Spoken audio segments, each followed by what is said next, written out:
Բարև ձեզ հարգելի հայրենակիցներ, ուղիղ եթերում Նոյան Տապանն է Երևանից, հիշեցնեմ, որ ուղիղ եթերի ընթացքում կարող եք զանգարել ամերիկյան 818-967-5321 եւ հայաստանյան 060 3511 հեռախոսահամարներով հարցեր ուղղել մեր տաղավարում գտնվող հյուրին։ Այսօր Նոյան Տապանի տաղավարում հյուրընկալել եմ գրող, հրապարակախոս, հասարակական գործիչ Ռուզան Ասատրյանին։ Մեր հետևորդներին հիշեցնեմ, որ Նոյան Տապանի ուղիղ եթերները կարող եք հետևել Նոյան Տապանի պատրոնում, QR կոդը ձեր էկրաններին է։ Բարև ձեզ Տիկին Ասատրյան, շնորհակալ եմ, որ մեր տաղավարում եք։ Ես եմ շնորհակալ հրավերի համար։ Տիկին Ասատրյան, խոսենք առաջին հերթին թե դիվանագիտական այս շրջանակներում ինչ հաջողություններ են արձանագրում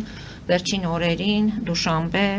Եգիպտոս ներկապահին, ունենք Արաբական Էմիրությունները, ունենք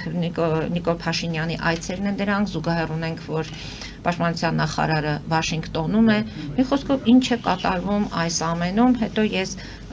ամեն դեպքում կփորձեմ Փաշինյանի հայտարարություններից մեջբերումներ անել եւ հասկանալ, թե դուք ինչ եք մտածում այդ ամենի ուղղությամբ։ Դիվանագիտությունը մեր ուր է գնում։ Շատ բարի, ուրեմն ես ուզում եմ, որ մեր դիտումներով հետաքրքրվողներին մի փոքր ուրախացնել առավոտ լուսով, որովհետև անընդհատ այս մթնոլորտում, այս ծանր բացասական էներգիայով լցված մթնոլորտում ոչ մի լավ բան չի հնչում։ Բայց փորձելու եմ նկարագրել այն լավ զգացողությունը, որը ես ունեմ այսօրվա Հայաստանի նկատմամբ, այս պահի Հայաստանի նկատմամբ։ Տեսեք, երբևիցե Հայաստանը միջազգային հարթակներում այսքան ճանաչում չէր ձեռք բերել։ Անկեղծորեն պետք է խոստովանել ի շնորհիվ Նիկոլ Փաշինյանի։ Այո։ Ասում են լավ ենք ասում։ Միանշանակ, ինձ մոտ չկա այդ տարբերությունը, այդ հակասությունը, եւ ես եթե լավ է, ուրեմն անպայման ինձ պարտադրում եմ եւ պարտավոր եմ ինձ զգում անպայման այդ մասին նաեւ խոսել ժողովրդի հետ։ Նախ որ աշխարհի տարբեր երկրների հետ միանշանակ նույն հարթության վրա նա սկսեց հանդիպումներ անել եւ Հայաստանը առաջի անգամ դուրս եկավ միջազգային հարթակներ։ Ուրեմն ոչ միայն Նիկոլ Փաշինյանը, ես չեմ ուզում, որ մենք անտեսենք եւ մոռանանք արտաքին գործերի նախարարին։ Նրա բազում հանդիպումները տարբեր երկրների արտաքին գործոս նախարարների հետ բերում է Հայաստան աշխարհի մեր հայրենիքի ճանաչումը։ Իսկ դա շատ կարևոր նշանակություն ունի։ Դանդաղորեն ես այն կարծիքին եմ, որ թղթաշերեփը փոխվելու է երկաթե շերեփի։ Ես դա տեսնում եմ անպատճառ, սա շատ ուրախացնող է։ Ուրեմն այս երկու օրը մենք նշեցինք Երևանի տոնակատարությունը։ Այո, բայց ես ասեմ, որ Երևանը 6000 տարեկան է։ Կարմիր բլուրում հայտնաբերված արտեֆակտները ապացուցել են, որ Երևանը 6000 տարեկան է։ Ժամանակին, երբ որ Տարոն Մարգարյանն էր քաղաքապետը, ես նամակավեց իրեն, որ ի գիտություն ձեզ հայտարարում էի թվերով, փաստերով, ինչ արտեֆակտներ են գտել, ինչպես եղել, այդ բոլորը ներկայացրել էի ու նաև բերել էի պատմաբան Խաչատրյանի խոսքը, որը ինձ ժամանակին ասեց, նա այն ժամանակ ողջ չէր, նա ինձ ասաց, որ Երևանը 6000 տարեկան է, մենք հայտնաբերել ենք, որ դա այդպես է, բայց ռուս գիտնականները թույլ չտվեցին, որ մենք դա տարածենք։ Հասկանալի է, առաջնորդության, առաջինը լինելու իրավունքը մշտապես մենք անգերազացել խելքի ու մտքի տեր հայերս մշտապես զիջել ենք օտարներին, դա այսօր էլ շարունակում է։ Այո, այդ տոնակատարությունը ինձ ուրախացրեց ինչով նաև։ Ես տեսա, թե տարբեր բակերում, վերանորոգված բակերում Երևան քաղաքի, ճիշտ է, ոչ բոլոր, իհարկե շատ տեղեր կան, որ ահավոր վիճակում են, լցված լիքը, բայց վերանորոգված բակերում հավաքվել են մարդիկ ընտանիքներով եւ ընտանիքներով նշել են քեֆ ուրախություն այսպես, այսինքն առաջի անգամ հայ ժողովուրդը այս տոնի օրը ինքը իրեն մի տեսակ ազատ զգաց, իր քաղաքին տեր զգաց, այս զգացողությունը պետք է պաշտպանել։ Հարկավոր է այսօր ատելությունը վանել Հայաստանի տարածքից, վանել, սա թշնամու պես նստել է մեր իրականության մեջ եւ անverջ մեզ իրար դեմ է հանում։ Իսկ մենք չհասկանալով թե ինչ են կատարում մեր հետ, սա ամբողջը գնում է հայ ժողովրդին դիմադրությունից գցելու, ուժից գցելու եւ ոչ միայն արտաքին ուժերն են աշխատում Հայաստանի դեմ, այլև ներքին ուժերը, որոնք եւ օտարների գործակալներ են եւ ինչ որ նպատակներ ունեն ընդդեմ Հայաստանի, որովհետեւ այսօր Հայաստանը բաժանվել է մի քանի շերտերի, առաջինը ուզում են իշխանության գալ, իշխանության եկողների եւ նրանց ովքեր քիչ թե շատ հայրենիքի զգացողություն ունեն եւ ուզում են գալ եւ հայրենիքը պաշտպանել, բարձրացնել, հզորացնել ապագայի համար։ Ուրեմն մի հետաքրքիր բան ասեմ, մի քանի օր առաջ այս երիտասարդական մետրոյով բարձրանում էի Մարչևով դե ուսանողական շրջանը, բարձրանում էին ուսանողների հոծ խմբերը։ Ես ուրեմն մի պահ կանգ առա ու ձեռքով խաչակնքեցի նրանց թիկունքից, որ բարձրանում էին։ Մի երիտասարդ աղջնակ ասաց, ներեցեք, դուք հավատացյալ եք, ասեցի, այո, ես հավատում եմ իմ ներսում նստած Աստծուն, ես աղոթում եմ, որ այս հրաշալի սերունդը ինքը վստահի իրեն, ինքը համոզված լինի, որ սա իր կայուն հայրենիքն է եւ ինքը այստեղ մնալու է, ապրելու է, չի լքելու, օտար երկրներ չի գնալու, ոչ մի օտար աշխարհ, ոչ մի օտար երկիր չի տա իրեն այն իմաստությունը եւ բաց չի անի նրա արչեւ այն զգացողությունները, ինչ որ ինքը ունի իր հայրենիքում, հայրենիքից դուրս գտնվող շատ նաեւ ընկերներ մտերիմներ ունեմ, որոնք զանգում ասում են ոնց եմ կարոտել Հայաստանը, ամեն քարին, թփին, հողին կարոտում եմ, որպեսզի չկարոտեք եւ կարոտը ձեր մեջ չդառնա քրոնիկ հիվանդություն։ Ուրեմն պետք է Հայաստանը այսօր Հայաստանում ապրողները, ժամանակակիցներս կարողանանք խիստ իմաստուն ձևով կարողանանք պահպանել մեր հայրենիքը, պահպանել եւ հզորացնել մեր մեջ ինչքան էներգիա կա, այդ էներգիան օգտագործել հայրենիքի կայուն հզորացման, հայրենիքի ինքնապաշտպանության համար, որպեսզի այս հրաշք սերունդը կարողանա օգտակար լինել եւ իր համար եւ հայոց ազգի համար։ Տիկին Ասատերյան, տեսեք ասում եք մարդիկ ուրախանում են, քեֆ էին անում, հայություն ամեն դեպքում այդ գաղջ վիճակից փորձում ենք դուրս գալ։ Ընդդիմությունն ասում է մենք քեֆի եւ ուրախության համար առիթ չունենք, քանի որ ունենք գերիներ, ունենք կորցրած Արցախ եւ եթե դուք դիվանագիտությունը մեր հիմա համարում եք, որ հաջողությունները գրանցում, ապա ըստ նրանց դրանք հաջողություններ չէ։ Նիկոլ Փաշինյանը այնտեղ գնում է Ալիևի հետ փոխզիջման որոշակի պայմանավորվածություններ է ձեռք բերում, գալիս է այստեղ եւ սկսում է անել այդ ամենը։ Եվ ընդհանրապես այս ամենը նախընտրական շոու է։ Եթե ընդդիմությունը չի ուզում ուրախություններ անել, բայց որ տարբեր ժամերի, գիշերային ժամերի, եթե մտնեք տարբեր կազինոներ, զվարճատեղեր եւ այլն, նույն այդ ընդդիմության անձանցից շատերը այդտեղ լավ էլ իրենց ուրախանում են։ Եվ բացի դա, այն դժվարին օրերին, երբ որ դրսից սահմաններից դիակներ էին բերում, Բաղրամյան, ընդ որում այս օրերն էր։ Բաղրամյան, այո, փողոցում օրերն էին։ Հարթակ էին կապել, երկու պար էին անում, բա այդ ժամանակները չէին հիշում, որ այնտեղ մարդիկ են մահանում։ Ես օրինակ պիտի ասեմ եւ թող մեր հեռուստադիտողները լսեն, ուղղակի իմ ներքին աշխարհը ամբողջովին փոխվեց եւ պատահաբար ես ականատես եղա մի սարսռելի պատմության ֆուրերը էին կանգնած, ովքեր որ պատահաբար ես այդտեղ հայտնվեցի մի գործով, ինձ ասացին, գիտեք այդ ֆուրերում ինչ կա, ես ասացի, գիտեք ինչ, այս ինչ բանտահաճ հոտ այստեղից գալիս, եւ մեկը ասեց Տիկին Ասատրյան, փակեք ձեր դեմքը, բայց նայեք, որովհետեւ դուք գրում եք, անverջ գրում եք, հրապարակախոս անձ եք, թող ձեր գրչի տակից երբեք չհեռանա այն իրավիճակը, ինչ կատարվել է մեր հետ, հայրիս հետ, այս երիտասարդության հետ։ Այո, այնինչ որ ես տեսա, այդ օրվանից հետո ամբողջովին իմ կյանքի անցած տարիները մի կողմ մնացին։ Ինձ համար սկսվեց մի ուրիշ պայքար։ Ինձ թվում էր ես գալիս եմ հայոց գենոցիդից, այդպիսի զգացողություն ունեցա, որը մինչև այսօր դանդաղորեն չի հեռանում։ Բայց դա չի նշանակում, որ պատերազմներն անverջ են, հիմա ինչ ասեն Գազայի բնակիչները։ Իդեպ ես այս հարթակով շնորհավորում եմ Գազայի ժողովրդին այս պատերազմի դատարի համար։ Սարսափելի զոհերով, նրանց մոտ դա փաստորեն գենոցիդ էր։ Նրանք տեսան այն ինչ որ մենք տեսանք 15 թվականին, նրանից հետո 20 թվականի հարձակումների ժամանակ եւ այլն։ Ուրեմն ժողովուրդները պետք է կարողանան իրար հետ լեզու գտնել, Սա է պատճառը, որ այսօր եւ Դուշանբե, իհարկե Դուշանբեում այդքան չէ, բայց Շարմ էլ Շեյխում այսօրվա հավաքը աշխարհի մեծերի 20 երկրների ներկայացուցիչների հավաքը շատ կարևորում եմ նրանով, որ նախ Հայաստանը դիտվում է ուրեմն Կովկասում այն կարևոր պետություններից մեկը, որին կարելի է վստահել, որի միջոցով կարելի է որոշակի գործողություններ գնալ Կովկասում եւ ինձ ուրախացրեց, որ այդ աշխարհի մեծերի երևելիների կողքին իմ հանրապետության նաև ներկայացուցիչն է ղեկավարը։ Այդ դա ինձ ուրախացրեց։ Հույս ունեմ, որ ուրախացրեց ընդդիմությունն ասում է Նիկոլ Փաշինյանը հիշեցնում է Ալիևին, թե ինքը ով է։ Ներողություն Ալիևին չէ, Թրամփին հիշեցնում է ինքը ով է։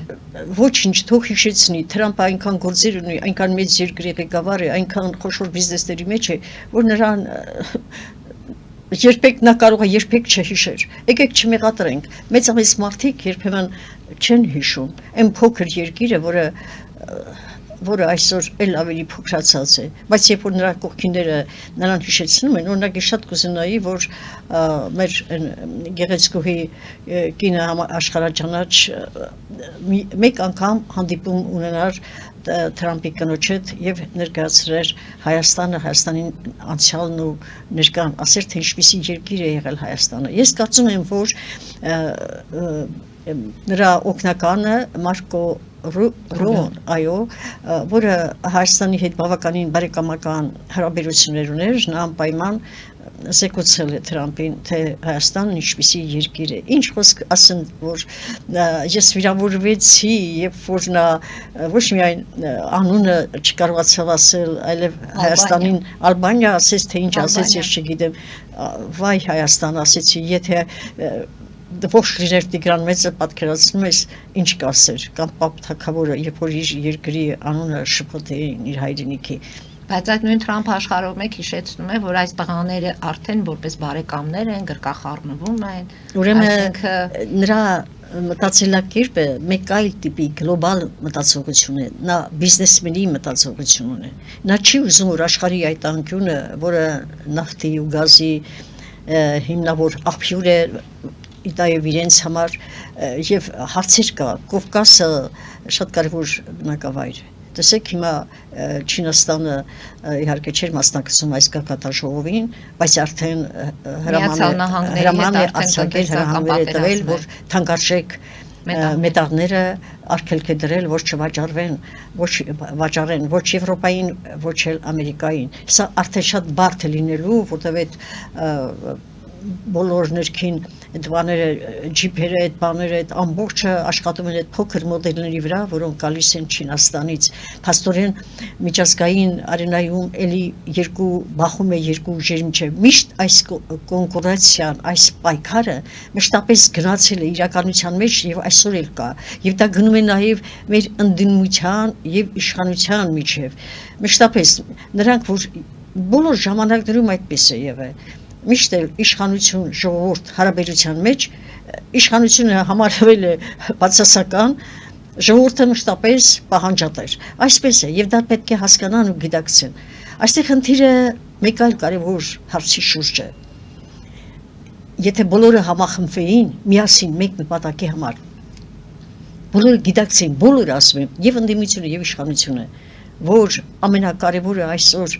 հայրենիքի գոյությունն է, նրա անվտանգությունը, վերջապես սերնդի ապահովությունը, պաշտպանվածությունը, Հայաստանը պետք է գոյություն ունենա, չի կարելի, Հայաստանը ի դեպ տարբերվում է աշխարհի բոլոր երկրներից ու ժողովուրդներից, ոչ թե նրա համար, որ ես հայ եմ կամ նացիոնալիստ եմ, շատ եմ սիրում Հայաստանը, ոչ, Հայաստանը տեսել է գենոցիդ, կոտորած իրականության մեջ, ոչ թե թղթերի վրա, ոչ թե այլ նպատակներ ունենալու համար երկիր ունենա, Հայաստանը երկիր ուներ, Հայաստանը ենթարկվեց ցեղասպանության, կորցրեց իր երկիրը, կորցրեց իր գենի ստվար, մեծակերպ քանակը, բաժանվեց, տարածվեց աշխարհով մեկ եւ շատ-շատերին,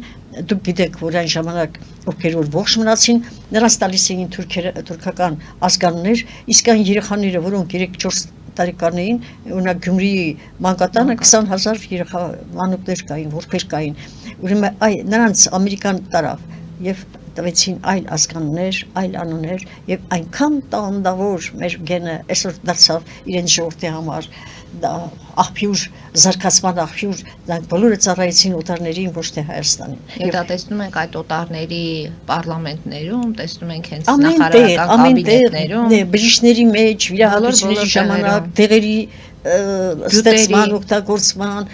տարբեր արտադրությունների մեջ փայլուն հայ գենը յուրովի է, որովհետև նա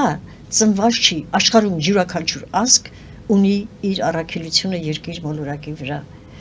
Մենք մերը հոգևոր աշխարհն է, մեր զարգացածությունը դա է։ Մենք օրինակ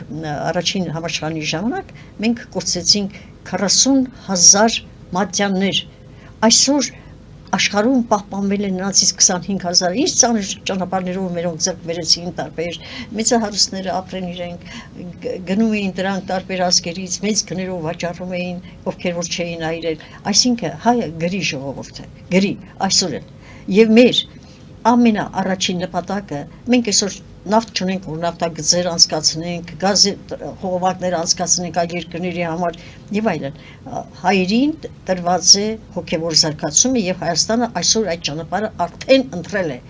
Տեսեք, հիմա կասեք միայն լավ բաներ եք ասում։ Այն մնացած լավ բաների մասին խոսենք կարճատև գովազդային դադարից հետո Տիկին Ասատրյան։ Հարգելի հայրենակիցներ, այժմ գովազդային դադար մեր եթերում, որից հետո կշարունակենք մեր զրույցը։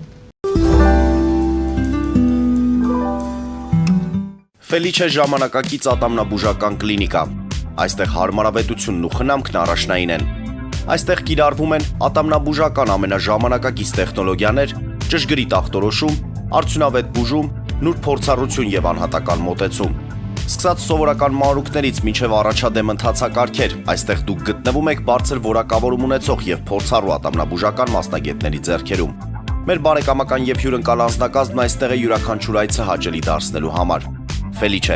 ձեր առողջ եւ ամենաերջանիկ շպիտը սկսվում է այստեղից։ Եկեք եւ բացահայտեք նորարարության, փորձագիտության եւ կարեկցանքի կատարյալ համադրությունը։ Երևան շիփինգ, սենսացիա ստեղ, հա։ Այո, ճիշտ եք եկել։ Սանդրոցներ Երևան ուղարկելը $2.99 օթանավով։ Այո, Իսկ եթե դոլար ուղարկես, դոլար ստանան։ այո, Իսկ որ տանեն տուն հասցնեն, էլի մի տոկոս, հա։ 2%։ Երասը ծրի է, էլի։ Ժողովուրդ սենսացիա, ծրի է։ Նորթ Հոլիվուդ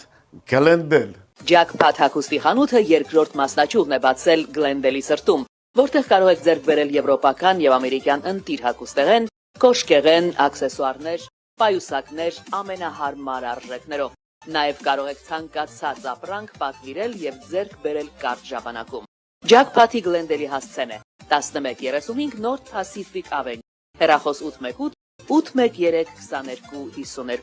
Ջաքփաթ հագուստի լավագույն կենտրոնը Գլենդելում։ 60-ից ավելի ճանաչված եվրոպական բրենդների ինքնատիպ, չկրկնվող եւ մատչելի ընտրանին Fortuna Home and Country House խանութ սրահում։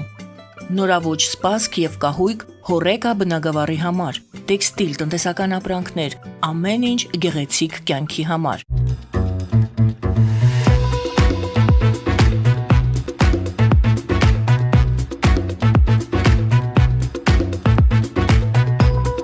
Արարատ ռեստորան, ընտանեկան եւ ընկերական ժամանցի լավագույն հասցե, սիրված արտիստներ, հյուրընկալ մթնոլորտ, հարուստ ճաշացան, անմահական խորտիկներ, Արարատ ռեստորան, հասցեն անփոփոխ, սիրով սպասում ենք ձեզ։ Լավագույն պաղպաղակ, բնական, համեղ եւ մատչելի գներով պաղպաղակը կարող եք ձեռք բերել բոլոր հայկական խանութներում։ Պահանջեք հայկական պաղպաղակ, Թամարա պաղպաղակ։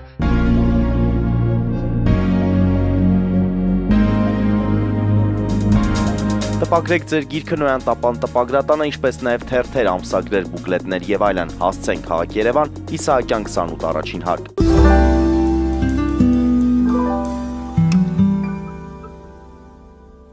Հարգելի հայրենակիցներ, Նոյան տապանը կրկին եթերում է, Տիկին Ասատրյան, շատ զանգեր ունենք, լսենք մեկին, որից հետո շարունակենք մեր զրույցը։ Լսում ենք ձեզ, դուք եթերում եք։ Բարև ձեզ Տիկին Պետրոսյան, բարև ձեզ Տիկին Ռուզաննա, ողջունում ձեզ հեռավոր կնդելից, միշտ հաճելի է ձեզ տեսնել եթերում ձեր գիտելիքները ժամանակակից աշխարհից իհարկե տպավորիչ են, այո դուք ճիշտ եք ձեր հետ համամիտ եմ ունենք երկու բևեռ Չինաստան եւ Արևմուտք եւ դրանցից լավ բևեռը առայժմ մեր կողքին է, դա հուսադրող է Արևմուտքը, նրանք են պահում մեր անկախությունը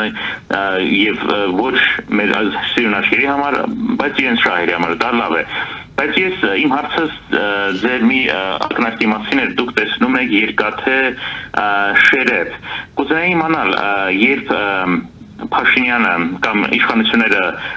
պակասեցնում են Հայաստանի ռազմական բյուջեն կամ ակնարկում են, երբ Փաշինյանը եւ իշխանությունները միակողմանի կարծեք զիջումներ են անում Ալիևին, այսինքն մենք փոխում ենք սահմանադրությունը, բայց իրենք չեն փոխում։ Մենք հրաժարվում ենք Արարատից, բայց իրենց նման բաներ չեն անում։ Դուք դրա մեջ տեսնում եք արդյոք երկաթե շերեփ, հեսավերշացում Տիկի Մարի, իհարկե Արևմուտքը պատրաստ է մեզ տալ այդ երկաթե շերեփը, նրանք դա ապացուցել են, քանի որ պահպանում են իր անկախությունը, բայց իհարկե մի պայմանով, եթե մենք կողմնորոշվենք դուրս գանք հապկից, դիմենք Եվրոմիության, որը Փաշինյանը դեռ չի անում, բայց հարցս նորից Փաշինյանի քաղաքականության մեջ դուք տեսնում եք այդ երկաթե շերեփը, որտեղ ես ցավոք չեմ տեսնում։ Շնորհակալություն։ Մենք էլ ենք շնորհակալ։ Շնորհակալություն հարցի համար։ Դուք երևի զգացիք իմ խոսքի մեջ, որ ես ասացի Հայաստանը դուրս է գալիս շատ կարևոր միջազգային շատ կարևոր հարթակ եւ Հայաստանը ճանաչել է տալիս ինքը իրեն։ Անկախ նրանից Նիկոլ Փաշինյանը կլինի այս իրավիճակի վաղվա օրվա տերը, թե մեկ ուրիշ անձ, երկրորդ անձ, որը կգա իշխանության, մանավանդ մենք ընտրությունների ենք պատրաստվում ամբողջ հանրապետությունը այսօր իրար է խառնված, տեղ-տեղ են անում, դասավորում են, շարժումները կուսակցություն են դառնում եւ այլն, արդեն 190 կուսակցություն կա Հայաստանում։ Դեմքերն են ուրիշ դեմքերով արդեն։ Ուրեմն տեսեք խնդիրը ինչու՞մ է։ Ես տեսնում եմ, որ Հայաստանը իհարկե շատ տանուլ տվեց, բայց այն հիմքերը, որ այսօր դրվում են վաղվա համար, նրանք ճանապարհ են հարթում այն անձի համար, որը գիտակցում է Հայաստանի հզորության գաղափարը։ Թրամփի գործողությունները իհարկե դեռ ես չեմ տեսնում ինչպես է լինելու, Թրամփի ուղին կառուցվելու է թե ոչ։ Եթե չխանգարեն, եթե այլ արտաքին միջամտություններ չլինեն եւ կանխեն դա, ասենք, եթե չլինի Ռուսաստանի միջամտությունը, դա Թրամփի անունով է, արդեն այդտեղից դրվում է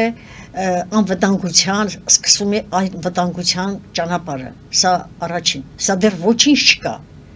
Սա ես ապակայի համար եմ ասում, որ ապական կունենա իր երկաթե շերեփը վերջապես։ Եվ վերջապես մեր ժողովրդին մի կայուն ուժեղ բան պիտի ասես, որ նա ոգևորվի, բոլորը հիասթափված են, հարգելիս, բոլորը ասես նայում ես, ինչի մասին խոսում են, ասում են չկա, Հայաստանը չկա, նույնիսկ գրել էին Հայաստանը արդեն վաճառել է։ Այդպիսի բաներ երբեք չի կարելի ասել։ Հայաստանը չի վաճառվում, Հայաստանը ապրանք չի, որ վաճառվի, կախված է մեր զգոնությունից եւ ուշադրությունից եւ նվիրվածությունից։ Փաշինյանը չէր կարող ուրիշ որևէ քայլի գնալ։ Դուք եկեք չմոռանանք, որ 5 պետություններ իրենց նկատի ունեն նաև Վլադիմիր Պուտինի հետ հանդիպումները։ Ես հիմա կասեմ, իրենց 5 պետություններ իրենց զենք զինամթերքով ու նաև Թրամփի լուր համաձայնությամբ, որովհետև Թրամփը չէր ճանաչում, որ սա հին եւ մեծ Հայաստանն է, որը աշխարհի ամենահնագույն 6-7 տարվա քարտեզի վրա 3 պետություններից մեկն է Ասորեստան, Պարսկաստան, Հայաստան։ Այդ մեկն է, այդպիսին է եղել Հայաստանը։ Թրամփը լինելով բիզնեսի եւ քաղաքականության անձ, նրա համար Հայաստանը փոքրիկ մի օջախ է։ Նա չէր կարող իմանալ, նույնիսկ դուք տեսաք, որ Փաշինյանի անունը չկարողացավ հիշել, Հայաստանի անունը չկարողացավ հիշել։ Նման պայմաններում Փաշինյանը այս տանուլ տալը, որը պարտադրեցին մեզ, ոչ թե մենք պարտվեցինք, այլ սա վաղալոք գերտերությունների կողմից ծրագրված խնդիր էր, որոշված էր որոշ հզոր պետությունների կողմից, դուք Թուրքիայի նախագահին էլ լսեցիք, Ռուսաստանի նախագահին էլ լսեցիք, այո, ես վերջին քանի օրերին մի փոքր ընդհարում եղավ Ռուսաստանի նախագահի եւ Ադրբեջանի նախագահի միջև եւ այնպիսի բաներ այնտեղ գնաց, որ քիչ էր մնում, որ արդեն Արցախը հետ վերադարձվեր ներողություն խնդրեց Պուտինը եւ Ալիևը իրեն արդեն գցեց Ռուսաստանի նախագահի ոտքերը, որովհետեւ զգաց, որ շատ հնարավոր է, որ Արցախը ետ տանեն։ Ուրեմն ոչինչ չէր կարող անել Նիկոլ Փաշինյանը։ Նկատի ունի, ես ոչ թե ուզում եմ այստեղ պաշտպանել Փաշինյանին, հիմա կասեմ մնալով ՀԱՊԿ-ում ենք արևմուտքում մեր այդ որտեղ ուզում վստահությունը կպահենք, ինչ ուզում է անի Հայաստանը անվտանգ պահի այսօր, մինչև մեր խելքը, մեր գլուխները գա եւ մենք հասկանանք, որ Հայաստանը մեր հայրենիքն է, մենք ներքևից պետք է իրեն ոտքի կանգնեցնենք։ Երկու խնդիր կա այսօր Հայաստանում ապրող հայերի գիտակցությունը, որ մենք պետք է ունենանք հզոր պետություն բոլոր առումներով եւ ինչ հարց որ բարձրացնենք, առաջին պլանում լինի հայրենիքը, ոչ թե իրենց անձնական նպատակներն ու իրենց գողունը պաշտպանելը։ Թեկուզ շփվելով Ռուսաստանի Դաշնության նախագահի, այսինքն բոլոր կողմերով նա պետք է իրեն աշխատեցնի, որպեսզի Հայաստանի ժամանակավոր խաղաղությունն ու պաշտպանությունը պաշտպանի, իսկ ներսում միտք ունենան, խելք ունենան, իմաստություն ունենան, ներսում ասում են զիջումներ է անում միակողմանի։ Սա է խնդիրը։ Որովհետև Ալիևը ամեն վարքյան պահանջում է կամ ահաբեկում է, որ կհարձակվեմ, իսկ Ալիևի վրա հույս դնել չի կարելի։ Բայց ժամանակավոր է այս ամենը լինելու։ Ոչ, եթե հիմա Փաշինյանը ստանա որոշակի ուժ եւ Ռուսաստանից եւ Թրամփից, եթե ստանա, տեսեք հիմա Թրամփը կանչել է այնտեղ Շարմ էլ-Շեյխում, հրավիրել է, այո, հրավիրել է եւ խոսում է, եթե մի փոքր Փաշինյանը հասկանա, որ իր թիկունքը ուժեղ է, այլևս իրեն որևէ մեկը չի կարող իր ժողովրդին վնասել, որովհետեւ եթե հանկարծ ժողովուրդը զգաց, որ ինքը պաշտպանված չի, ինչ կանի, Ալիևին կդնի իր տեղը։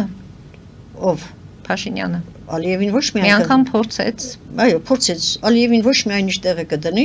այլ եւ հենց ինքը Թրամփին կզեկուցի, որ այսպիսի հարցեր կա։ Իմ ժողովուրդը պետք է ինձ վստահի, եթե դուք ուզում եք, որ ես անեմ այն, ինչ որ դուք ուզում եք, դե ուրեմն իմ ժողովրդի մեջ բարձրացրեք իմ հավատը, այ կանչեք եւ սանձեք այս անձնավորությունը։ Ուրեմն իմ ասածը ոչ թե այս պահին է, պահի համար է, այն ընթացքային գործողությունները, որոնք կատարվում են եւ կատարվելու են։ Հայաստանը պետք է մաքրի, հզորացնի իր ներքին ուժերը եւ շարունակի ամրացնել Հայաստան-Սփյուռք կապը։ Դա շատ կարևոր է։ Եթե ուզում ենք ունենալ ուժեղ, հզոր, երկաթե շերեփով Հայաստանն ու Սփյուռքը պետք է դառնան մեկ բռունցք։ Դա ապագայի խնդիր է։ Եվ ժողովուրդը պետք է հասկանա ինչ է ուզում։ Ժողովուրդը ինքը պետք է ուժ տա իր երկրի ղեկավարին, ով էլ որ նա լինի, թե այսօրվա, թե վաղվա որ պիտի գա։ Երկրի ղեկավարը հիմա ինչ է անում, այսպես կասեն ժողովրդի համար։ Տիկին Ասատերյան, այս մեկ շաբաթվա ընթացքում կարծես թե մենք Հայաստանում ապրելուց չլինենք։ Մի հատ բացենք եւ նայենք հանցագործությունների թիվը, սպանությունները, կրակոցները, ինչ է անում երկրի համար։ Ուրեմն նա ով ժողովրդի տերն է, որ իրեն վստահեն։ Ընդ որում հիմա արդեն դրվում է բնակության վայրը փոխելու խնդիրը, այսինքն եթե այսուհետ ինչ որ միտեղ հարևանների մեջ կոնֆլիկտ է լինում կամ սպանում են կամ անցում են հավաքի իրերը հեռացի այստեղից, ինչ է կատարվում այս ամենը։ Այն որ մենք ամեն ինչը քաղաքականության հետ ենք հարցնում, այո, շատ վատ է որ այսպեսի բաներ կա, սպանություններ, ես այդ մասին երեք չէ առաջորնել եմ խոսել այլ հեռուստատեսությամբ, Հայաստանը կորցրել է իր բարոյահոգեբանական կայունությունը։ Եվ դրանում մեղավոր է Նիկոլ Փաշինյանը։ Դրանում միշտ մեղավոր է երկրի առաջի դեմքը։ Ինչ որ վատ բաներ է կատարում երկրում, ժողովուրդը ոչ ոքի էլ չի նկատում։ Ամբողջ բարդությունը դնում են Նիկոլ Փաշինյանի վրա, իսկ հասարակությունը այս որ թմրադեղերը այսպես հնձում են, դրանում էլ է Նիկոլ Փաշինյանը մեղավոր կադրեր չունի, որպեսզի կարողանա ճիշտ աշխատել։ Հարցերում ինքն է մեղավոր, թող ուրեմն Նիկոլ Փաշինյանի աչքի առաջ են այն երիտասարդ լավագույն կադրերը, որոնք այսօր կուսակցության մեջ չեն իրենց, բայց իրականության մեջ կան։ Ամեն օր նրանք ելույթներ ունենում, ամեն օր են խոսում մեր հեռուստատեսություններով, տարբեր եթերներով, տարբեր հարթակներով հանդես են գալիս, այդ մարդիկ գաղափար ունեն։ Պետք էր հավաքել, ստեղծել ազգային խորհուրդ, ես 1000 անգամ եմ ասել, որևէ գործի գնալուց առաջ, տեսեք հիմա սահմանադրության խնդիրն է դնում, սահմանադրության մեջ ոչ մի փոփոխություններ չպետք է լինի։ Եթե փոփոխություն լինի, պետք է ընդունեն միայն մահապատիժ, ովքեր որ Հայաստանի Դավաճանի Հայաստանի նրան անպայման մահապատժի ենթարկեն։ Այս սա պետք է լինի, որպեսզի Հայաստանը դառնա մեկ բռունցք, ինքը իրեն առողջացնի։ Այս ի՞նչ է կատարվում։ 1000 մասի բաժանել։ Թող հզորանան, թող հասկանան, որ մենք ունենք մեկ հայրենիք, այդ հայրենիքի համար ոչ թե պայքարել գնալ աթոռի նստել, պաշտպանել այն ինչ որ իր տիգունքում կա, այլ պաշտպանել Հայաստանը։ Նիկոլ Փաշինյանն էլ ասում չի, երազանքի հայրենիք ունենք։ Նիկոլ Փաշինյանը ճիշտ է, ամեն ինչ աշխատում է անել, որպեսզի ցույց տա, որ այդ իր իշխանությունը հենց այդպես չի եկել, որ իրենք անմեղ են, որ այս, որ այն, բայց իրականության մեջ ով աշխատում է, սխալներ է գործում։ Սխալներ է գործում։ Այդ սխալները պետք է շտկեն, եւ ես համոզված եմ, եթե շտկեն, եթե ամբողջ հայրենիքը այստեղ բռնցքվի, Սփյուռքը այնտեղից հասկանա, թե ինչ են անում, ոչ թե 1000 մասի կբաժանվեն 190 տեխնացու կդնեն վարչապետության համար, այլ կընտրեն մեկին, օրինավերին, հայրենասերին, հային, աջունով հային, ոչ մի երկրի գործակալ չեղող անձին, հասկանալի է, փնտրենք Հայաստանում, գտնենք այդպիսի մեկը, որին վստահում եմ ես, դուք, մյուսները, կան, ուր են, անմիջապես եթե որևէ մեկին տեսնես, որ մեջը կա հայրենիք եւ ուզում ես պաշտպանել նրան, սկսում են վարկաբեկել 1000 տեսակի բաներ անել։ Կամ նախկիները հայտնվում են այդ նրա մարդկանց կողքին եւ նույնիսկ հիմա այսպես խոսում եմ, չէ՞, մեկ էլ տեսնում ես մի ողորմելի հայի վերջին տականքը, մեկ էլ կարող է այնպեսի բան ասել, որ ես այսպես զարմացած կմնամ, որովհետեւ ինձ համար հայրենիքից դուրս ուրիշ վեր, բան գոյություն չունի։ Ես շատ անկեղծ եմ իմ հայրենիքի հետ։ Եթե այսպես որ խոսում են, կարծեն թե իմ ճակատը համբուրել են, այնքան բաներ անց են դարձել, ես ոչ մի բանի ուշադրություն չեմ դարձնում եւ շարունակում պայքարել։ Գրիչը նույնպես զենք է,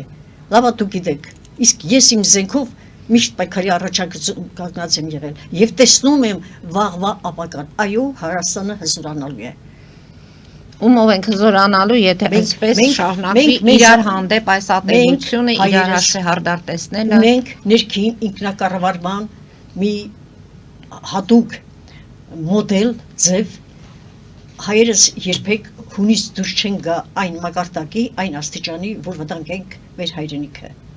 Պահը կգա, երբ որ կզգանք արդեն, որ դա անհնարին է, պարզապես պետք է մարդուն հասկացնել, որ այս հարցերի նկատմամբ դուք սխալ եք, մի արեք այդ, հարցրեք ժողովրդին, դա կարելի է թե չէ։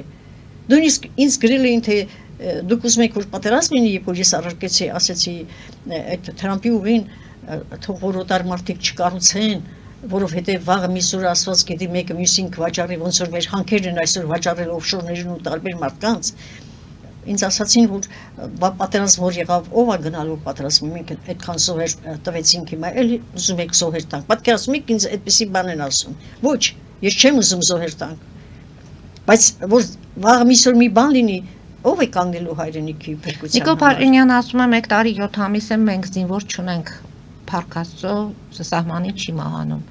Իսկ ինչ ենք անում, որ այդ զինվոր դարձող տղաները, որ պետք է գնան հայրենիք պաշտպանեն, քաղաքի ներսում, մարզերում, իրար այդ տղաները պետք է լինեն նաև դիրքերում կողք կողքի։ Տիկին Ասատերյան։ Ուրեմն պետք է սկսել, թեկուզ նոր պետք է սկսել, մանկապարտեզից, դպրոցից, բուհերից, շրջապատից, ամենտեղ այսօրվա ուսուցիչը, լավ ուսուցիչը ինքն է պատասխանատու վաղվա մեր հայրենիքի համար։ Դա եք ուզում, որ ես ձեզ ասեմ։ Այո, եւ կրթության մեջ էլ են նորից մեղադրում Նիկոլ Փաշինյանին, կրթությունը նորաձև իր արշավով, մի խոսքով, ամեն ինչում մեղավոր է Նիկոլ Փաշինյանը։ Ես ասացի ձեզ։ Եվ միայն նրա հեռացումից հետո մենք հնարավորություն կունենանք վերականգնել մեր ազգային արժեքները, Արարատը կմնա։ Ես լրիվ հասկանում եմ։ Ուրեմն նրանք, ովքեր որ ոչ իշխանության հետ են կապ ունեցել, ոչ էլ այդ բաների մասին գիտեն, ես բարձ հիմա ձեզ ասում եմ, սիրելի բարեկամներ, ես ականատես եմ եղել Լևոն Տեր-Պետրոսյանի հեռացման կոչերին, նույնիսկ նրա խրտվիլակը այդ սիրո այգում, սիրահարների այգում այրեցին, Միչայելոց այդ այգու անունը ես հանձնաժողովի անդամ էի, ես եմ առաջարկել, որ այդպես դնեն, որպեսզի այդ մոտ ու դժվար ժամանակներում մի գեղեցիկ, մի լույս լինի, հասկանալի։ Ուրեմն տեսեք, Քոչարյանին ինչ արեցին, երբ որ փշալարերը բերեց, փակեց այդ ճանապարհը եւ ահավոր վիճակ էր, հիշեք Սիլվա Կապուտիկյանի ելույթները, ժողովուրդը դուրս եկավ էլեկտրիկ շարժումը, այդ օրերին ահավոր բարդ էր, Քոչարյան հեռացիր, արդեն դրված էր հայաստանցի Ղարաբաղցի հարաբերությունը, այդ հարցում նույնիսկ ես մի միջամտություն արեցի, որի համար իհարկե պատժվեցի, որ վերջացրեք այս բանը, հայաստանցի Ղարաբաղցի չկա, կա մեկ ժողովուրդ, կա մեկ հայ ժողովուրդ, եւ այդ ժողովուրդը միացում բարով եկավ իշխանության, ցավոք սրտի այդ միացումը դարավ պարակտություն եւ այսպեսի վերջի արժեվ կանգնեցրեց, ուրեմն տեսեք, հայերս պետք է դրանից հետո եկավ Սերժը, Քոչարյանից հետո Սերժիկ հեռացիր, հիշում եք այդ ամբողջը մերժիր Սերժին եւ այլն, ահա, հիմա ծափ ծիծաղով, թմբուկներով եկավ Թավշյա հեղափոխականը, ահա, հիմա ինչ եք ուզում, բոլորդ կանգնած եք այն ժամանակ հավատում եք, ինչն էր, հիմա ինչ է խնդիրը, Փաշինյանը խնդիրը, խոստումներ է տվել եւ չի անում, հիմա գոռում են Փաշինյան հեռացիր, հաջորդը ով է լինելու, ուրեմն հաջորդը թող գրի իր պատմությունը, հաջորդին էլ են գոռալու Պետրոս, Կիրակոս, Սողոմոն, հեռացիր, այսօր որն է, հիշեք, ես ձեզ բան եմ ասում, եթե այն ձեռքը որ դնում են Աստվածաշնչի վրա, սրտանց դնեն, եւ եթե Աստվածաշունչը այն մեծ զորությամբ, երբ որ ձեռքից գնացող իրեն էներգիայից զգում է, որ կեղծ է, պետք է այդ ձեռքը այրի, Աստվածաշնչի վերադրված, այդպես պետք է լինի, որ հասկանան, որ կան երկիր պահեն, ոչ թե թալանեն երկիրը։ Շատ զանգեր ունենք, փորձենք լսել մեր հեռուստադիտողներին, այս պահին զանգերը չեմ տեսնում, բայց շատ են, Տիկին Ասատրյան։ Տիկին Ասատրյան, հա, ես ուզում եմ շփվենք, որտեվ ամեն դեպքում Սփյուռքի հետ համախմբման կոչ եք անում դուք, միշտ եք արել եւ հետաքրքիր է լսել նաև նրանց կարծիքը Սփյուռքի հետ պետք է համախմբվել։ Մանավանդ երբ որ գիտենք, որ մեր ճշնամիները այդ Սփյուռքից ահասարսուր։ Ախր ինչ է նշանակում Սփյուռք։ Սփյուռքը դա Հայաստան է, հայեր ենք։ Հիմա կասեն, ոնց որ ասում եք Ղարաբաղն է Հայաստան, Արցախն է Հայաստան։ Սփյուռքում ապրում են մեր հարազատները, մեր այրունակիցները։ Ես Սփյուռքում ազգակցական բարեկամներ չունեմ իհարկե, բայց մտերիմներ, բազմաթիվ մտերիմներ ունեմ, նրանք ինձ համար շատ թանկ են։ Լսում ենք ձեզ, դուք եթերում եք, լսում ենք ձեզ, բարև ձեզ, լսում ենք։ Տիկին Ստեփանյան, Տիկին Ստեփանյան, կարծում եմ դուք 7 տարի առաջ խախտել եք եւ 7 տարի առաջ խախտել եք, նորից եք ուզում խախտվել։ Դուք ասում եք Փաշինյան միջազգային հարթակներ է դուրս գալիս։ Այո, դուրս է գալիս, որտեղ դերք են առնում, իրեն ծաղրում են, ասում եք ոչինչ չէր կարող անել բանի դեմ, Տրամպի դեմ, կարող էր մեր պատմությունը ներկայացնել, կարող էր Արցախի իրական պատմությունը ներկայացնել, կարող էր, ասում եք ճանապարհ տվել, ճանապարհը անխոչնդոտ է, որտեղ թուրքը պիտի հայ երես չտեսնի։ Լավ, հասկանալի է։ Ինչի բան չկա։ Լավ, հասկանալի է ձեր դիրքորոշումը։ Սա այն է, որ մենք չէ, հանրությունը եւ ներողություն։ Ուրեմն հայ ժողովուրդը այնքան հիասթափված է այսօր այս պահին, եւ Սփյուռքը, եւ Հայաստանը։ Եթե ես հիմա սկսեմ ասել այն, ինչ որ դուք ուզում եք լսել, դուք եք ձեզ շատ վատ ասկալու, որտեղ ժողովուրդը ինձ հավատում է։ Բայց որ դուք չեք ասում, դուք խաբված եք։ Այո, որ ես դա չեմ ասում, ձեզ թվում է թե ես խաբված եմ, ես չեմ տեսնում դա։ Արարատի մասին ես վեպ եմ գրել, որտեղ վերջում ասում եմ, կոչեմ ապրոած, որ Արարատը չմնա անդարձ։ Դուք հասկանում եք, այդպիսի մարդը, այդպիսի հոգեբանություն, Շուշիի մասին վիպերկ եմ գրել։ Յուրաքանչյուր քարն ու թուփը ինձ հիշեցնում է այն օրը, որտեղ ոչ միայն Շուշի վիպերն եմ գրել առաջինը, որը ֆիլմի է վերածվել, այլև Տես խոսեցի այսպես Հուզվել եք արդեն։ հուզվեցի այդ բանից։ Շուշի գրքի շնորհանդեսը Շուշիում անցկացրել եմ եւ ինձ պատվավոր քաղաքացի են ընտրել Շուշիի։ Ձեր կարծիքով ինչ է, ես կարող եմ ողջունել եւ ուրախանալ, որ այս կա, այն կա, քանի դեռ այսօր այս process-ն է, քանի որ գնում է այսօր այսպիսի հակասություն, ծանր հակասություն, ժողովուրդը բաժանված է հազար մասի, ես ինձ թույլ չեմ տալիս։ Եվ բաժանումն էլ է Նիկոլ Փաշինյանը, սևեր սպիտակներ, այսօր ես դուք մյուսը ուրիշ բաներ ենք մտածում, բայց Նիկոլ Փաշինյանի նկատմամբ կա նաև հասարակություն, որոնք դարձյալ մեր այրնակիցներն են, որոնք այդ ձևով են մտածում։ Դուք չեք պատկերացնում, թե այդ մարդիկ ինչպիսի այսպես վերաբերմունք են ցուցաբերում եւ ինչեր են խոսում։ Եթե ես այսօր կանգնեմ ու այս պահին սկսեմ ասել այն, ավելի սրացնեմ, ասեմ, որ մեր Սրոպ Մաշտոցի նկարն են հանել գրքերից, հայոց պատմությունից ջնջել են էջեր, հայոց պատմության ժամերն են կրճատել, որ արժեք չունի, որ մեր 240 կիլոմետր տարածք այսօր Ադրբեջանի իշխանության տակ Ադրբեջանը ոչ մի քայլ չի անում, բայց ինքը գնում է խաղաղության, որովհետև ես եւ դուք չգիտենք, թե Ալիևը նրա հետ ինչեր է խոսել եւ ինչ կարող է անել չլսելով ոչ միայն Պուտինին, տեսակ թե ինչ էր անում, արդեն հենց իր առաջ Պուտինի առաջ ինքը զորքեր ուղարկում Ուկրաինա, որ մի վայրկյանում կարող էր զորքը լսված է ահա որ Նախիջևանում եւ այլն։ Եթե այս պահին ես որ ժողովուրդը ինձ ունի բավարար սիրո իր չափը ունի իր քանակը եւ գիտի թե ես ինչ կարող եմ ասել, ինչեր կարող եմ ասել, հասկանալի, այդպես խոսեմ, ուրեմն այն վերջին հույսը, որ այնտեղ մնացել է, որպեսզի Հայաստանը դիմագրավի այնքան, մինչև այն ուժերը, որոնք կարող են ներքևից բարձրանալ եւ Հայաստանը կայունացնել, կարողանան գործ անել։ Այնպես որ շատ հարցեր կան, որ իմ սրտով չի, բայց քանի որ ես երթվել եմ ընդհանրապես վատ բաներ չխոսել եւ ժողովրդին ել ավելի չներվայնացնել, ես ձեզանից ներողություն եմ խնդրում, եթե ձեր ուզած, ձեր սրտի ուզածով դա չեմ ասում։ Ես չեմ խոսի որևէ մեկի մասին, վատ բան չեմ ասի, դա ինձանից չեք լսի, դա իմ բառապաշարը չի, բայց ես ձեզ թվեցի այն բոլոր բաները, որոնք կատարվել են եւ որոնց մասին ես հազարավոր հոդվածներով հանդես եմ եկել։ Տիկին Ասատերյան, իրականությունը բոլորն էլ արդեն հասկանում են, գծում են, բռնում են, խոսում են։ Նպատակը մեր հաղորդումների եւ հարությանը բերել մի հարթության, որպեսզի լինի հանդուրժողականություն, լինի, մենք այս դրա մասին ենք խոսում, որ քաղաքի ներսում իրար դանակահարող տղաները պետք է լինեն դիրքերում, սիրելի Մարի, ընտրությունները արժևում են։ Լավ առիթ կա, դե տեսնենք ինչ եք անում։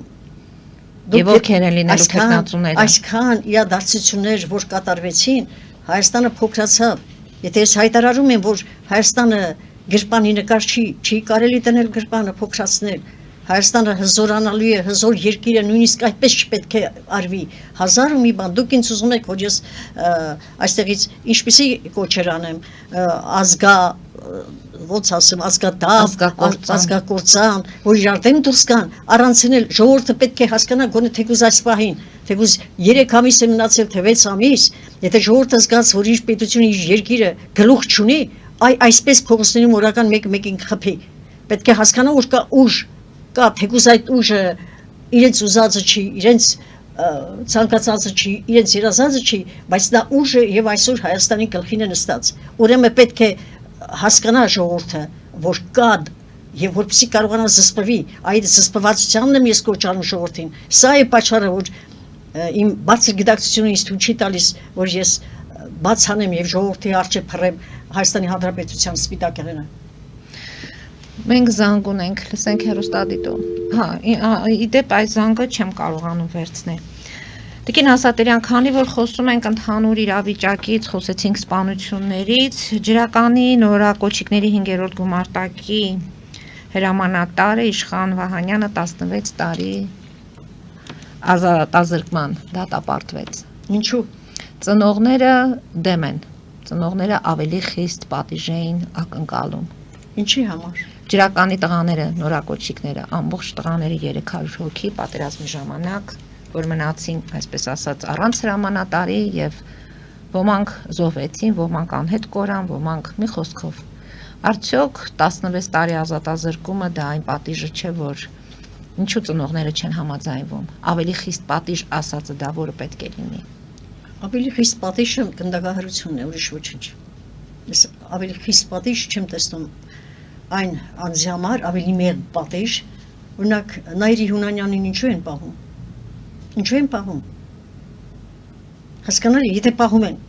ինչու չի բացահայտում այդ գործը։ Եթե այդ տղան այսօր կալանավորված է ու չի բացահայտում, ինքը չի ասել, ինչպես է եղել, ով է արել դա։ Գիտեք, հայ իրականության մեջ կա այսպիսի բան։ Երբեմն պատժում են նրան, որը ավելի անմեղ է հեղինակը, այլ ինքը պարզապես գործիք է եղել կատարելու, իրեն հրամայել են, ինքը երկրորդ երրորդ կատարող էր, ինքը կատարել է։ Իսկ ով էր հրաման տվողը։ Այս սրանց որոնեք, դրանք ազատ շրջում են, հանցագործները ազատ շրջում են Հայաստանի փողոցներով, իսկ տղաները, որոնք շատ հարցերում իրենք այդ խնդիրների հետ այդքան էլ կապված չեն, սխալ է գրում, իրավապահ մարմինները պետք է շտկեն իրենց, խնամից ծանոթ բարեկամները բավական է օգտագործել, եթե Հայաստանը կարգ ու կանոնի երկիր չդառնա, մենք պատժվենք։ Փորձենք մեկ զանգել ընդունել, լսում ենք ձեզ, դուք եթերում եք։ Լսում ենք ձեզ։ Hello։ Այո, լսում ենք։ Լսում ենք։ Okay, ես մի հատ հարց ունեմ։ Լսում ենք ձեզ։ Ես ամեն անգամ գալի բոլորն է խոսում են, ոչ մի բան չեն կարող անել։ Ես կոչ եմ անում եմ ժողովրդին, հայ ժողովրդին։ Ես էլ եմ գալու շուտով Հայաստան։ Ես սպասում եմ, որ մեր մարդիկ նստեն աթոռին։ Այդ Փաշինյանին ես անգամ արդիկ։ Լավ։ Մեկ զանգել եմ ընդունում եւ արդեն հաղորդումը փորձենք ամփոփել։ Լսում ենք ձեզ, դուք եթերում եք։ Այո, բարև ձեզ։ Բարև ձեզ։ Շնորհավորում եմ ձեր հյուրին, ձեր հայրենասեր կներեք անունը մոռանում եմ։ Ռուզան Ասատրյան։ Ես պատկերինքը հայրենասերը, բայց ես չէի պատկերացնում, որ շատ քաղաքականությունից շատ ուժեղ է։ Երբեք այսպիսի բաները չի լսել, շատ իրական ճիշտ բաներ ասում։ Օրինակ, ես TV-ով քանի անգամ նույն տապանով ասել եմ, որ Փաշինյանը պետք է ժողովրդին հասկացնի, որ մենք խաղաղություն ենք ուզում, բայց ասած եթե պատերազմի հարց եղավ, մենք պատրաստ ենք առավել եւս քան 44 օրվա պատերազմին մեր երկիրը պաշտպանելու։ Շնորհակալ ենք այսօր, բայց այդ հնարավորություն, ինչպես տիկին ասեց, չեն թույլատրում, որ ինքը ասի։ Երկրորդ, ընդդիմությունը եւ ժողովրդի որոշ մասը ասում են, որ ինչու դեմ չի գնում, ինչու պահանջները չի ասում, արդյոք եթե ինքը դեմ գնա, ավելի իր պահանջները անի, սահմանադրության կանոնները այդի մեզ կօգնի։ Եվ երկրորդ հարցս, ես համաձայն եմ եւ մեզի 100%-ով այդ Թրամփի ուղին մեզ շատ ակնելու համ խաղաղության պատճառով, համ տնտեսական հզորության պատճառով եւ ամբողջ Եվրոպան պետք է մեր տնտեսությունը ուժեղացնի եւ իրանց շահի պատճառով մեզ երկիրը կպաշտպանեն եւ Վիլսոնը, որ այդ հրամանը տվեց Հայաստանի սահմանների մեծացման, Թրամփը կարող է ինչ-որ ձևով դրան օգնի։ Լավ, հասկանալի է, ես ստիպված եմ ընդհատել, ժամի մեջ չենք տեղավորվի, ամեն դեպքում մեր հեռուստադիտողի հարցերը։ Շնորհակալություն հարցերի համար, դուք արդեն պատասխանեցիք այդ հարցերին, որտեղ շատ ճիշտ դուք ինձ հասկացաք։ Շնորհակալ եմ, որ ինձ կռահեցիք։ Տիկին Ասատրյան, ձեզ հասկանալու համար նաև ասեմ, որ օրերս դուք գրառում եք կատարել եւ վարչապետին կարծես թե դիմել էիք Միքայել Աջապահյանի հետ կապված, որ վերանայի, ճիշտ է, չխառնվի դատական գործընթացների, բայց ամեն դեպքում պետք է վերանայել, թե ով է հայտնվել անազատության մեջ։ Ուրեմն Միքայել Աջապահյանը Ռուզան Ասատրյանի համար ղևոնդ երեցն է։ Ներսես Շնորհալին, Խրիմյան հայրիկը, Վազգեն առաջինը, Աջապահյանը այն բացառիկներից է, որը ունի շատ մեծ իմաստնություն, շատ խելացի է, արմատական հայ է, հոգևոր բարձր զարգացածության տեր անձնավորություն է, որը մեր եկեղեցում է, եկեղեցին ունի այդպիսի հզորություն, սա պատմական երևույթ է, պատմական անցյալի մեջ մենք այսպիսի սխալներ թույլ չպիտի տանք, նա այս բոլորը այդ հայտարարությունները ես չեմ հավատում, նա հոր կամեցողությամբ է դա արել, ինչպես հայրը իր որպես ընտանիքի մեծ, այո, որպես մեծ, որպես հոգևոր մեծ առաջնորդ, դե Շիրակի տարածքը ավանդապա երկիր է, Շիրազքը ավանդապա տարածքը Շիրակի տարածքում ինքը գիտեք որքան հարգանք եւ աղանդներն են այնտեղ քիչ, եւ աղանդներն էլ են քիչ, այո, շնորհիվ աշխատանքի մեծ աշխատանքի, ուրեմն պետք է զգուշ լինել, որ վաղը միսօրը նզովքի չարժանանան նրանք, ովքեր անգիտակցորեն այս աստվածապաշտ անձնավորությանը, իրոք բնական խելքի տեր աստվածապաշտ անձնավորություն է, մենք պետք է զգուշ լինենք նրան դեպքից հայ եկեղեցին եւ մեզ լսողները հիմա կասեն, դա էլ Նիկոլ Փաշինյանը հրահրեց եկեղեցու դեմ արշավը, հոգեվորականների դեմ արշավը։ Գիտեք, իսկ ովքեր են հրահրում Նիկոլին, այս խնդիրն է, սրամ համար եմ ես ուզում որ բան լինի, իհարկե սխալ էր, բայց ինչ եմ ասում, բաց նամակ եմ գրել իրեն, անպայման ազատեք իրեն, չի կարելի իրեն պահել բերդում, դա մեր խայտառակություն է, ազգային խայտառակություն է, Արարատի գերբի վրայից հեռացնելը հայոց խայտառակություն է, Մեջսրոպ Մաշտոցի նկարը հանելը խայտառակություն է, հիմա ինչ եք ուզում ասեմ։ Իսկ ինչ կասեք 44-օրյա պատերազմի վերաբերյալ հանձնաժողովի զեկույցը պատրաստ է։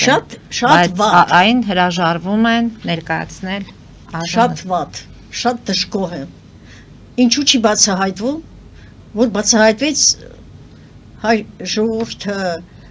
ամբողջովին մինչև վերջ, եթե հիմա մի քիչ բարոյական արժեք մնացել է, դել կկորցնի։ Թե ինչեր են կատարել, ով ինչ է արել, ինչպես են իրենց պահել եւ ինչու այսքան զոհեր ունեցանք եւ ինչու կորցրեցինք Արցախը։ Սա է խնդիրը, որ չի բացահայտվում, ռիսկ չեն անում։ Սա հրդեհ է։ Եթե բացահայտվեց ամբողջ աշխարհի հայությունը, Հայաստանի հայությունը,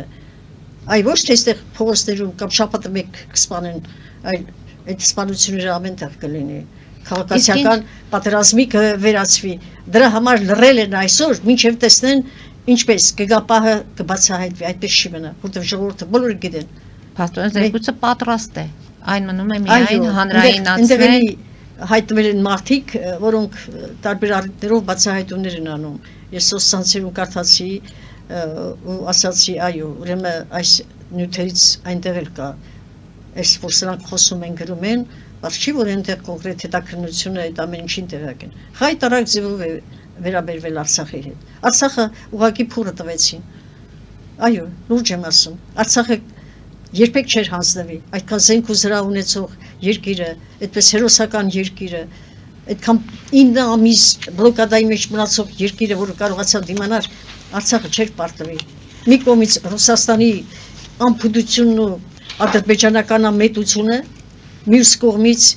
ներքին գել ու գազանները, մյուս կողմից Հայաստան թափանցված օտար գործոնները եւ այլն, Արցախը ուղղակի հանձնվեց։ Արցախահայերին օգնելու համար որոշել են ֆոնդ ստեղծել։ Հասարակական կազմակերպությունները դրամահավաք կազմակերպեն եւ օգնեն արցախցիներին,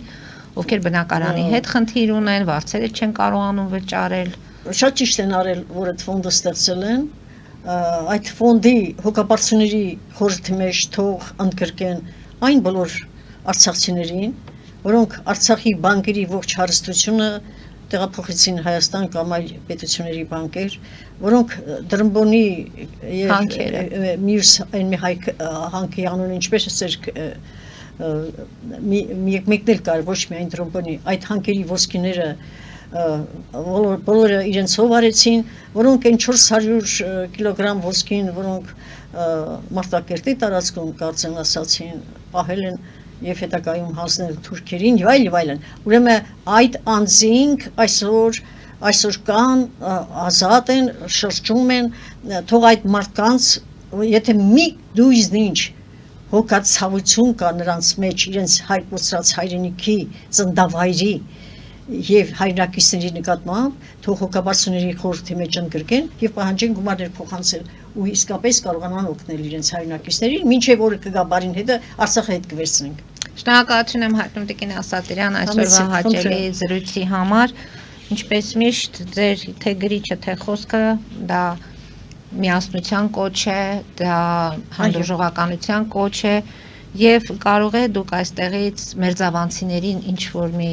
խորհուրդ կամ մերձավանցիներին ես ցավակցում եմ կորստի համար, երկու կողմի կորստի համար եւ նախորոք սպանվածի եւ այս վերջերս կատարված դեպքի համար, սիրելի հայրենակիցներ, մենք իրավունք չունենք իրար սպանելու։ Մեր թշնամին թուրքն է։ Այ հիմա ասում եմ, հիմա կասեն, տեսեք, Նիկոլը քարոզում է թուրքերի հետ բարեկամություն, ինքը ասում է մեր թշնամին թուրքն է։ Հիմա Նիկոլի կողմնակիցներն էլ ինձ ասեն, թե այդ ինչ ես ասում, հա, այ գիտեք ինչու, ես մի քիչ այսպես ըմբոստացա իմ պատասխանի մեջ, որտեղ բաներ կա, որ ես գիտեմ ինչ եմ անում։ Ինձ պետք չի խրատ տալ։ Ես գիտեմ, որ չի կարելի այս պահին զրկել ուժից, ոնց որ դու իմանաս, որ քո հրամանատարը անճար է, ու դու մտածում ես իրենից է կախված քո ճակատագիրը, ու դու տեսնում ես, որ ինքը ոչինչ չի անում այդ հրամանատարը, մարդը ինչ կդառնա այդ պահին։ Ուրեմն եկեք մինչև այն պահը, եւ քանի դուք, քանի մենք դեռ մենք կայացած չենք, հայ ժողովուրդը դեռ իր հզորությունը, իր ինքնությունը, քանի դեռ իր ձեռքում չի, իր մարտավարությունը, ինքնապաշտպանությունը, այսպես կարծես թե բացի թողի վիճակում է, ուրեմն բարի լինենք միասնաբար մտածել առաջին հերթին մեր ընտանիքները պաշտպանելու, մեր զավակներին պահելու, մեր կանանց չորպացնելու, երեխաներին չորպացնելու, մեր ինքնասիրության, արժանապատվության մասին մտածենք եւ մի քիչ իրար սիրենք, իրար հանդեպ վերաբերմունք ունենանք, սա շատ կարեւոր է։ Երկիրը սիրով են պահում, ասում էր Գարեգին Նժդեղը։ Եթե այդ սերը պակասեց, երկիրը ավերվելու է, քանդվելու է։ Սիրենք մեր երկիրը։ Շնորհակալություն եւս մեկ անգամ Տիկին Ասատրյան, կհանդիպենք ըմբոստ խոսալու համար։ Ես չեմ սիրում, երբ որ խնդիրը վերաբերվում է ազգին ու ազգի հետ կապված աշխատանքները տանելուց անպայման տանել բախումների։ Անպայման բախումների տանել։ Այ կտեսնես ինչ, կտեսնես ինչ եմ տեսել, քանի դիակ գնաց։ Այ կտեսնես այդպես էլ մի տարեք այսպիսի բաների։ Հարգելի հայրենակիցներ, այսօր այսքանով ավարտում ենք։ Շնորհակալություն եւս մեկ անգամ Տիկին Ասատրյան։ Հետևեք զարգացումներին, մնացեք խաղաղությամբ։